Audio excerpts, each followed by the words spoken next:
కానీ డేంజరస్ ఏంటంటే social media కన్నా ఎక్కువ మెయిన్ స్ట్రీమ్ మీడియా. ఎందుకంటే మెయిన్ స్ట్రీమ్ మీడియాకి ఒక పేరు ఉంటుంది, ఒక రిజిస్టర్డ్ కంపెనీ ఉంటుంది.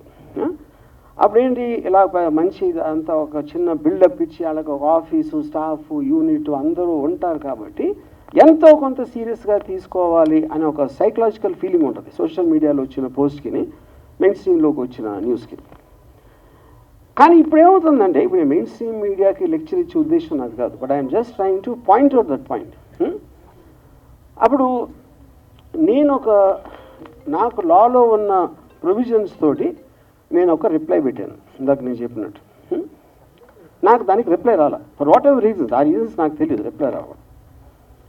అప్పుడు నన్ను కోట్ చేస్తా, నా ఎదురు వస్తే తిత్తి తీస్తా, నాతో పెట్టుకుంటే నన్ను టచ్ చేసి చూడు అని నా మొహాన్ని పెట్టి నన్ను కోట్ చేయడం చేస్తున్నారు. ఇది మెయిన్ స్ట్రీమ్ మీడియా అని చెప్పేది.